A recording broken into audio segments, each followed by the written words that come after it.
మనలో చాలా మందికి ఐఆర్సిటీసీ యాప్లో తత్కాల్ టికెట్ బుక్ చేసుకునేటప్పుడు యాప్ గ్లిచ్ వల్ల టికెట్ బుక్ అవ్వదు. ఇప్పుడు ఈ విషయం నమ్ముతారో లేదో, ఈ యాప్ గ్లిచ్ కూడా ఐఆర్సిటీసీ స్టాక్ ఫాల్ అవ్వడానికి ఒక రీజన్. కరెంట్లీ ఇది 52 వీక్ లోలో ట్రేడ్ అవుతుంది. అంటే ఆల్మోస్ట్ లాస్ట్ 1 ఇయర్లో ఇదే లోయెస్ట్ ప్రైస్. అండ్ మీకు తెలిసే ఉంటుంది ఈ స్టాక్ మొనోపోలీ అని. అంటే పోటీ ఏం లేకుండా ఉంటుంది ఆ కేటగిరీలో. బట్ నా రీసెర్చ్ ప్రకారం కాంపిటీషన్ ఉంది ఈ కంపెనీకి. రీసెంట్గా ఈ కంపెనీకి ప్రాఫిట్స్ పెరిగినా సరే స్టాక్ ఫాలో అవుతుంది. అసలు ఎందుకు ఇంతలా ఫాలో అవుతుంది, ఈ స్టాక్ ఫ్యూచర్ ఏంటి, ఇవన్నీ వీడియోలో డీటెయిల్గా ఎక్స్ప్లెయిన్ చేస్తాను. Hello everyone, myself Vineet, I'm an equity research analyst. Welcome to my channel traders of Telugu. So first and foremost మీకు ఐఆర్సిటీసీ కోసం ఎటువంటి ఇంట్రడక్షన్ అవసరం లేదు అనుకుంటున్నాను. ఇది ఒక railway catering and tourism application. And ఈ కంపెనీ బేసికల్లీ గవర్నమెంట్ ఎంటిటీ, అంటే పబ్లిక్ సెక్టర్ యూనిట్. ప్రతి డీటెయిల్ పాయింట్ కూడా చెప్పాల్సిన అవసరం లేదు, మీకు దీన్ని బట్టి ఈ కంపెనీ ఏంటనేది ఐడియా వచ్చిందని అనుకుంటున్నాను. ఇప్పుడు ఈ కంపెనీ యొక్క బిజినెస్ మోడల్ చూసుకుంటే ఫైనాన్షియల్ ఇయర్ 2024 వరకు దీనికి రెవెన్యూ ఆల్మోస్ట్ క్యాటరింగ్ నుంచి 47% రెవెన్యూ అనేది వస్తుంది. అండ్ ఇంటర్నెట్ టికెటింగ్ నుంచి 30% రెవెన్యూ అనేది అర్న్ చేస్తుంది. అండ్ టూరిజం నుంచి 16% వరకు రెవెన్యూ అర్న్ చేస్తుంది. అండ్ రైల్ నీర్, ఈ వాటర్ సప్లై ఏదైతే ఉందో, వాటర్ బాటిల్స్ 50 రూపీస్కి అమ్ముతుంది కదా, అందులో నుంచి 7% ఈ సెగ్మెంట్ ద్వారా అర్న్ చేస్తుంది. ఇప్పుడు మీకు ఈ కంపెనీ బిజినెస్ మోడల్ ఏంటనేది అర్థమైంది అనుకుంటున్నాను. ఇప్పుడు నెంబర్స్ పరంగా చూసుకుంటే లేటెస్ట్ క్వార్టర్ చూడండి. ఇప్పుడు లేటెస్ట్ డిసెంబర్లో క్వార్టర్ ఏదైతే అయ్యిందో, లాస్ట్ Q3 క్వార్టర్లో ఈ కంపెనీకి రెవెన్యూస్ వచ్చేసి ఆల్మోస్ట్ 55,481 ల్యాక్స్ క్యాటరింగ్ నుంచి రెవెన్యూ అనేది వస్తే, రైల్ నీర్ నుంచి 9,635, అండ్ ఇంటర్నెట్ టికెటింగ్ నుంచి 35,372, అండ్ టూరిజం నుంచి 22,373. ఈ అమౌంట్ అంతా కూడా ఇన్ ల్యాక్స్, అది మాత్రం గుర్తుంచుకోండి. సో ఇప్పుడు ఈ కేటగిరీస్ అన్ని కూడా చూసుకుంటే మీకు క్లియర్గా దీనికి హైయెస్ట్ రెవెన్యూ మనకి క్యాటరింగ్ నుంచే వస్తుంది. సో ఇన్ సింపుల్ ఈ కంపెనీ క్యాటరింగ్ బిజినెస్ నుంచే చాలా రెవెన్యూస్ అనేది అర్న్ చేస్తుంది. ఇప్పుడు టు బీ ఫ్రాంక్, మనం క్లియర్గా ఈ కంపెనీ ప్రాఫిట్ బిఫోర్ ట్యాక్స్, ఎందుకంటే ట్యాక్సెస్ అనేవి అన్ని కలిపి కటింగ్స్ అనేవి అవుతాయి కాబట్టి ఇక్కడ ప్రాఫిట్ బిఫోర్ ట్యాక్స్ మనకి చూపిస్తారు అనమాట. ఇందులో క్యాటరింగ్ ఏదైతే ఈ సెగ్మెంట్ నుంచి కంపెనీ 55,481 ల్యాక్స్ ఎర్న్ చేస్తుందో, కటింగ్స్ అన్నీ పోయి దాని చేతికి ప్రాఫిట్ బిఫోర్ ట్యాక్స్ వచ్చినప్పటికి 6,765 ల్యాక్స్ అవుతుంది. ఎంత డ్రాస్టిక్ ఫాల్ ఉందో చూసారా. రైల్ నీర్లో 9,635 ఉంటే ఇక్కడ వచ్చినప్పటికి 1,186 ల్యాక్స్. అండ్ ఇక్కడ most important one, internet ticketing. ఇక్కడ చూడండి 35 ల్యాక్స్ రెవెన్యూ వస్తే కట్టింగ్స్ ఏమీ అంత హ్యూజ్గా అవ్వలేదు. క్లియర్గా చూడండి 29,963. ఇక్కడే కంపెనీకి ఎక్కువ ప్రాఫిట్ అనేది ఇంటర్నెట్ టికెటింగ్ ద్వారా అర్న్ చేస్తుంది. అండ్ టూరిజం ద్వారా కంపెనీ 22,373 రెవెన్యూ అర్న్ చేస్తుంటే, చేతికి వచ్చినప్పటికి అంటే ప్రాఫిట్ బిఫోర్ ట్యాక్స్ వచ్చినప్పటికి 3,791 ల్యాక్స్ అనేది వస్తుంది. సో ఇన్ సింపుల్ మీకు ఈ చార్ట్ చూస్తే అర్థమవుతుంది. కంపెనీ ఏదైతే ముందు 47% రెవెన్యూ అనేది క్యాటరింగ్ నుంచి అర్న్ చేస్తుందో, మనకి చేతికి అంటే ప్రాఫిట్ బిఫోర్ ట్యాక్స్ వచ్చినప్పటికి 16%కి పడిపోతుంది. అంటే ఎంత డ్రాస్టిక్ ఫాల్ ఉందో చూసారా. అండ్ నెక్స్ట్ వన్ చూసుకుంటే ఇంటర్నెట్ టికెటింగ్, 30% రెవెన్యూ ఇంటర్నెట్ టికెటింగ్కి వెళ్తున్నా సరే మనకి దీనికి కట్టింగ్స్ అనేవి ఏమి ఉండదు, ఎందుకంటే దీనికి మ్యాన్ పవర్ అంత అవసరం లేదు క్యాటరింగ్ లాగా. సో ఇక్కడ బై డిఫాల్ట్ దీనికి ఎక్కువ మిగులు అనేది టికెటింగ్ నుంచి ఉంటుంది. సో ఇక్కడ కంపెనీకి ఇది one of the bonus plus negative కూడా. ఓన్లీ మోనోపోలీ అయిపోతుంది టికెటింగ్లో, అండ్ అలాగని మోనోపోలీ అవ్వడం కూడా చాలా డేంజరస్ ఒక 1 పాయింట్ వచ్చినప్పటికి. అదంతా కూడా ఫర్దర్లో డిస్కస్ చేసుకుందాం. సో ఇక్కడ దీనికి ప్రాఫిట్ బిఫోర్ ట్యాక్స్ వచ్చేసి 71.8% ఉంది. అండ్ టూరిజం నుంచి, రైల్ నీర్ నుంచి ఈ సెగ్మెంట్స్లో ఎంత వస్తుందో మీరు ఆల్రెడీ స్క్రీన్ మీద చూసుకోవచ్చు. సో ఈ విధంగా కంపెనీకి ప్రాఫిట్ బిఫోర్ ట్యాక్స్ లేటెస్ట్ క్వార్టర్లో ఇంత పర్సెంటేజ్ అనేది అర్న్ చేసిందనమాట. ఇప్పుడు లేటెస్ట్ ఎర్నింగ్స్ పరంగా చూసుకుంటే లాస్ట్ క్వార్టర్లో చూడండి, కంపెనీ అనేది ఎవ్రీ క్వార్టర్ టు క్వార్టర్ మంచిగా ఇంక్రిమెంట్ అనేది ఉంది. ఇక్కడ చూడండి క్లియర్గా, ఇక్కడ చూడండి ఈ కంపెనీ మార్చ్ క్వార్టర్కి 284 crores నెట్ ప్రాఫిట్ ఎర్న్ చేస్తే, ఆ నెక్స్ట్ జూన్ అండ్ సెప్టెంబర్కి ఆల్మోస్ట్ సిమిలర్గానే ప్రాఫిట్ ఎర్న్ చేసింది.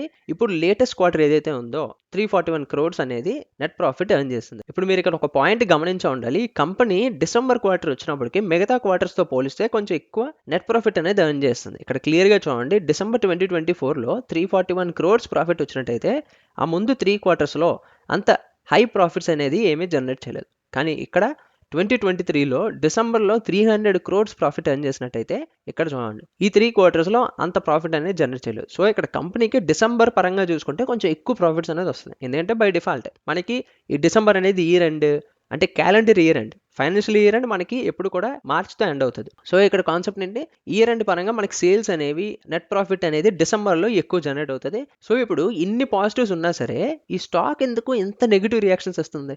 అసలు చూడండి, లాస్ట్ 9 months నుంచి ఫాల్ అవుతూనే ఉంది. ఇది అసలు ఎప్పుడు రికవర్ అవుతుంది? ఫస్ట్ ఆఫ్ ఆల్ ఈ స్టాక్ ఫాల్ అవ్వడానికి రీజన్స్ ఏంటో తెలుసుకుందాం. అందులో ఫస్ట్ వన్ వచ్చేసి టెక్నికల్ గ్లిచెస్. మీరు చూసే ఉండుంటారు, చాలా వరకు ఐఆర్సిటిసి యాప్లో టెక్నికల్ గ్లిచెస్ అవుతాయి. బేసికల్లీ ఈ కంపెనీ మనం ముందు మాట్లాడుకున్నట్టు టికెటింగ్ మీద 70% పైనే దీనికి ప్రాఫిట్ అనేది ఎర్న్ చేస్తుంది. అయినా సరే ఈ కంపెనీ దాని మీద అంత ఫోకస్ ఏం పెట్టట్లేదు. అండ్ అప్లికేషన్ కూడా చాలా వరకు క్రాష్ అవుతుంటూ ఉంటుంది. అండ్ ఇంకా తత్కాల విషయం వచ్చినప్పుడు అయితే ఇంకా అసలు చెప్పొద్దు. చాలా మంది ఇప్పుడు ఈ కన్ఫర్మ్ టికెట్ అనే ఇలా కొత్త కొత్త అప్లికేషన్స్ వచ్చాయి, వీటి నుంచి టికెట్ బుక్ చేసుకోవడం అనేది స్టార్ట్ చేశారు. ఇక్కడ ఏం జరుగుతుంది, దీనికి స్లో అండ్ స్టడీగా కాంపిటీషన్ అనేది పెరిగిపోతుంది. సో ఇది one of the major negative అనమాట టెక్నికల్ గ్లిచెస్ అప్లికేషన్లో. అండ్ నెక్స్ట్ వన్ చూసుకుంటే లోవర్ గ్రోత్ ఎక్స్పెక్టేషన్స్. ఇప్పుడు మీకు స్క్రీన్ మీద టేబుల్ని చూడండి, కంపెనీ ఏం ఎక్స్పెక్ట్ చేసింది, మనకి రీసెంట్గా బడ్జెట్ అనేది జరిగింది, అవును కదా? ఆ బడ్జెట్లో కంపెనీ క్లియర్గా క్యాపెక్స్లో ఈ రైల్వేస్కి కొంచెం పోర్షన్ వస్తుంది ఇన్ఫ్రాస్ట్రక్చర్లో అనేది ఎక్స్పెక్టేషన్స్లో పెట్టుకుంది. ఇప్పుడు ఈ బడ్జెట్ కరెంట్ 2025 చూసుకుంటే అసలు రైల్వేస్ మీద ఎటువంటి ఫోకస్ లైట్ కూడా లేదు. సో ఇక్కడ కంపెనీ ఎక్స్పెక్టేషన్స్ ఏవైతే ఉన్నాయో అవన్నీ కూడా ఫెయిల్ అయ్యాయి. సో ఇదంతా కూడా నెగిటివ్ కింద టర్న్ అయిందనమాట. గవర్నమెంట్ నుంచి ఎటువంటి క్యాపిటల్ ఎక్స్పెండిచర్కి మనీ అనేది ఎలా అవ్వడం వల్ల. సో ఇది one of the reason follow అవ్వడానికి. అండ్ నెక్స్ట్ ఇంకొక రీజన్ చూసుకుంటే క్యాటరింగ్ వర్సెస్ టికెటింగ్ రెవెన్యూ. ఇక్కడ చూడండి, క్యాటరింగ్ నుంచి 47% ఎర్న్ చేస్తుంటే చేతికి వచ్చినప్పటికి ఆల్మోస్ట్ అంటే ప్రాఫిట్ బిఫోర్ ట్యాక్స్ వచ్చినప్పటికి 16% దగ్గర ఫాలో అయిపోతుంది. అండ్ ఇంటర్నెట్ టికెటింగ్ 30% ఏదైతే రెవెన్యూ ఎర్న్ చేస్తుందో దీని మీదే ఎక్కువ బేస్ అనేది అయిపోతుంది అనమాట company. So already company monopoly and internet టికెటింగే దీనికి మెయిన్ బిజినెస్ అయిపోతుంది. ఇన్ కేస్ ఫ్యూచర్లో ఎప్పుడైనా కాంపిటీషన్ వచ్చింది అంటే ఇప్పుడు ఈ డీమార్ట్కి ఎలాగైతే ఆన్ ఆఫ్ సడన్ ఈ క్విక్ కామర్స్, ఈ జొమాటో, జెప్టో ఎలాగైతే ఆక్యుపై చేసుకున్నాయో ఆన్ ఆఫ్ సడన్, అలాగే ఇన్ ఫ్యూచర్ ఎప్పుడైనా దీనికి నెగిటివ్ వచ్చిందా ఇంకా కంపెనీ అనేది చాలా క్రాష్ అనేది అవుతుంది అనమాట. ఎందుకంటే దీనికి డైరెక్ట్లీ రెవెన్యూ అనేది 70% పైన ఇంటర్నెట్ టికెటింగ్ మీద అయిపోతుంది. సో పీపుల్ అనేది దీన్ని బాగా అబ్జర్వేషన్లో పెట్టుకుంటారు ఇన్వెస్ట్ చేసే ముందు. అండ్ నెక్స్ట్ ఇంపార్టెంట్ మెట్రిక్ వచ్చేసి రిడ్యూస్డ్ అడ్వాన్స్ రిజర్వేషన్ పీరియడ్. ఇప్పుడు ఇక్కడ క్లియర్గా చూసుకుంటే మనకి లాస్ట్ ఇయర్ వరకు ఏంటి 3 months ముందు వరకు మనం రిజర్వేషన్స్ అనేవి చేసుకోవచ్చు ట్రైన్కి, అవునా? కానీ ఇప్పుడు గవర్నమెంట్ రూల్ పాస్ చేసింది 60 days ముందు నుంచే మనం టికెట్స్ అనేవి బుక్ చేసుకోవచ్చు అనమాట. బేసికల్లీ మనకి 90 days ముందు వరకు రిజర్వేషన్ ఆప్షన్ ఇచ్చుకుంటే చాలా మంది ఆ 90 days ముందే బుక్ చేసుకొని లాస్ట్ మినిట్లో డిసైడ్ అయ్యారు అనమాట క్యాన్సిల్ చేయాలా వద్దు అనేది. సో దానివల్ల కంపెనీకి ఎక్కువ రెవెన్యూ వచ్చేదన్నమాట. ఎందుకంటే దానికి ఆ కాస్ట్ కటింగ్స్ ఏవైతే ఈ క్యాన్సిలేషన్ ఛార్జెస్ ఉన్నాయో ఇవన్నీ కూడా కంపెనీ అర్న్ చేసేది. కానీ ఇప్పుడు 60 days వల్ల జనాలు కొంచెం కాన్షియస్గా ఉంటారు. అండ్ 60 days అంటే కొంచెం షార్ట్ టైం పీరియడ్ కదా. సో ఈ 120 days 90 days ఏదైతే ఉందో అది గవర్నమెంట్ కట్ చేసి 60 days వరకు తీసుకురావడం అనేది one of the biggest minus అయింది కంపెనీకి. సో ఈ పాయింట్ కూడా one of the reason company follow అవడానికి. అండ్ నెక్స్ట్ రీజన్ చూసుకుంటే అనలిస్ట్ రేటింగ్స్. ఇక్కడ చూడండి, అనలిస్ట్ రేటింగ్స్ అంటే ఏం లేదు, ఇప్పుడు నాలుగు రీసెర్చ్ అనలిస్ట్ ఎవరైతే ఉన్నారో ఒక కంపెనీ నుంచి సర్టిఫైడ్గా బై అండ్ సెల్ రికమెండేషన్స్ అనేవి ఇస్తారనమాట. స్టాక్ని ఓవరాల్ మనం ఎలాగైతే రీసెర్చ్ చేస్తున్నామో వాళ్ళు అలాగే రీసెర్చ్ చేసి ఇక్కడ చూడండి క్లియర్గా కంపెనీ 1200 దగ్గర టార్గెట్ ప్రైస్ అనేది పెట్టుకున్నారు కొన్ని మంది.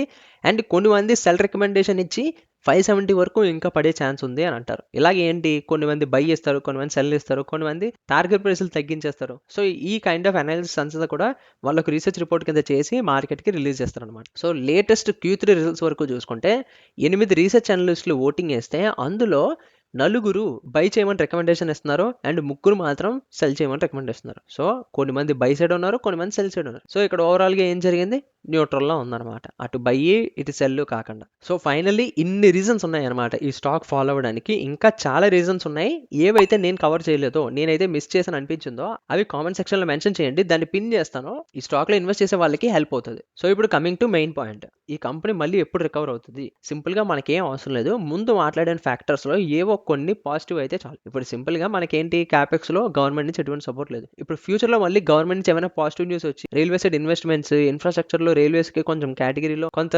పోర్షన్ అనేది వస్తుంది అనే డిస్కషన్, లేకపోతే కంపెనీ చూడండి క్యాటరింగ్ నుంచి ఎక్కువ రెవెన్యూ ఎర్న్ చేస్తున్నా ప్రాఫిట్స్ వరకు టర్న్ చేసుకోలేకపోతే ఫ్యూచర్లో కంపెనీ చాలా వరకు మేము క్యాటరింగ్ మీద పెడతామని అంటుంది, అలా స్విగ్గీ అండ్ జొమాటోతో టైఅప్ అవుతుంది అని చెప్తుంది. అండ్ ఈ అప్లికేషన్ పరంగా చూసుకుంటే ఏఐని ఇంప్లిమెంట్ చేసినా లేదంటే ఈ అప్లికేషన్ గ్లిచెస్ అవడం తగ్గించినా ఇలాంటి ఫ్యాక్టర్స్ ఏమైనా కంపెనీ మేనేజింగ్ డైరెక్టర్స్ నుంచి ఆ చీఫ్ లెవెల్స్ నుంచి కానీ మనకి వినబడినట్టయితే మళ్ళీ కంపెనీ పాజిటివ్ కింద టర్న్ అయ్యే ఛాన్స్ ఉంటుంది. ఇప్పుడు నా పరంగా చూసుకుంటే స్టాక్ని బై చేయాలా సెల్ చేయాలంటే బై చేయడానికి 3 రీజన్స్ చెప్తాను చూడండి. అందులో ఫస్ట్ వన్ వచ్చేసి ఫైనాన్షియల్స్. కంపెనీ ఫైనాన్షియల్స్ చూసారా ఎంత స్ట్రాంగ్‌గా ఉన్నాయో. లాస్ట్ 4 క్వార్టర్స్ నుంచి ఇంక్రీజ్ అవుతూనే ఉంది దీనికి నెట్ ప్రాఫిట్ అనేది. అండ్ ఇంకా ఫర్దర్ క్వార్టర్స్ కూడా అలా ఇంప్రూవ్ అవుతుంటూ ఉంది. ఏమైనా కొత్త కొత్త ఇంప్లిమెంటేషన్స్ తీసుకొస్తుంది అంటే కంపెనీకి మళ్ళీ మంచి పాజిటివ్ అయ్యే ఉంటుంది. అండ్ నెక్స్ట్ వన్ వచ్చేసి మార్కెట్ డామినెన్స్. ఇది మోనోపోలీ స్టాక్. దీని ఎటువంటి పోటీ కూడా రాలేదు. ఎందుకంటే ఇది government entity. And next growth potential మీకు తెలిసే ఉంటుంది. రైల్వేస్లో ఎనీ టైం ఇప్పుడు కొన్ని ఇయర్స్లో బుల్లెట్ ట్రైన్స్ వస్తాయి అంటున్నారు. ఇంకా ఇప్పుడు వందే భారత్ చూడండి మొన్నటి వరకు లేదు, కానీ ఇప్పుడు చాలా మంది వందే భారత్ ప్రిఫరెన్స్ ఇస్తున్నారు. సో ఇవన్నీ కూడా పాజిటివ్ కింద టర్న్ అవుతాయి అనమాట. ఈ సినారియోస్ అన్ని చూసుకుంటే మనకు బై చేయొచ్చు అనే ఆప్షన్ కనబడుతుంది. సో నా పరంగా చూసుకుంటే నేను ఇంకా కొంచెం వెయిట్ చేస్తాను. ఎందుకు వెయిట్ చేస్తాను అంటే ఇక్కడ చూడండి క్లియర్గా కంపెనీ ఎప్పుడు కూడా దాని ప్రీవియస్ హైని దాటలేదు. ఇక్కడ మీరు చూసుకుంటే లాస్ట్ ఏ హై ఏదైతే ఫామ్ చేస్తుందో అందులో ఒక్క హైని కూడా కంపెనీ బ్రేక్ చేయలేదు. ఎప్పుడైతే మళ్ళీ లేటెస్ట్ హైని బ్రేక్ చేస్తుందో అప్పుడే నేను మళ్ళీ దీని మీద ఫోకస్ లైట్ పెట్టి మళ్ళీ రీసెర్చ్ చేసి ఓవరాల్గా మళ్ళీ ఇన్వెస్ట్మెంట్ చేయాలా వద్దు అనేది నేను డిసైడ్ అవుతాను. అండ్ గైస్ డిస్క్లైమర్, ఈ వీడియో కేవలం ఎడ్యుకేషన్ పర్పస్కే మాత్రమే. ఇది నా own research and analysis. Me own research and analysis చేసి ఇన్వెస్ట్మెంట్స్లో రిస్క్ ఇన్వాల్వ్ అయి ఉంటుంది కాబట్టి మీ ఫైనాన్షియల్ అడ్వైజర్ని కన్సల్ట్ అయ్యే ఇన్వెస్ట్మెంట్ డెసిషన్స్ తీసుకోండి. సో ఈ kind of in deep research analysis మీకు నచ్చిందా? సిమిలర్గా నేను జియో ఫైనాన్షియల్ మీద, టాటా మోటార్స్ మీద, డీమార్ట్ మీద కూడా డీప్ డైవ్ చేసి రీసెర్చ్ అండ్ అనాలిసిస్ చేశాను. ఆ వీడియోస్ అన్ని రైట్ సైడ్ పాప్ అవుతున్న ప్లేలిస్ట్లో ఉన్నాయి, ఒకసారి చెక్ చేయండి. అండ్ మీరు ఇంకొక ఇంపార్టెంట్ విషయం తెలుసుకోవాలి. 90% ఎవరైతే ఇన్వెస్ట్మెంట్స్ చేస్తున్నారో వాళ్ళు ఈ 9 తప్పుల్లో ఒక్కటైనా చేస్తున్నారు. ఆ 9 మిస్టేక్స్ ఏంటి, మీరు ఎలా ఓవర్కమ్ అవ్వాలి, వాటిలో 9 minutesలో ఈ లెఫ్ట్ సైడ్ వీడియోలో కవర్ చేశాను. ఆ వీడియోని చెక్ చేయడం మాత్రం మర్చిపోకండి. ఇలాంటి వీడియోస్ మన ఛానల్ రెగ్యులర్గా వస్తూనే ఉంటాయి. వీడియోని ఎంతవరకు చూస్తున్నారంటే నేను మీకు ఎక్కడో వాల్యూ యాడ్ చేస్తున్నాను అనుకుంటున్నాను. వీడియోస్ లైక్ అండ్ షేర్ చేసి ఛానల్ సబ్స్క్రైబ్ చేసుకోవడం మాత్రం మర్చిపోకండి. See in the next video. Bye.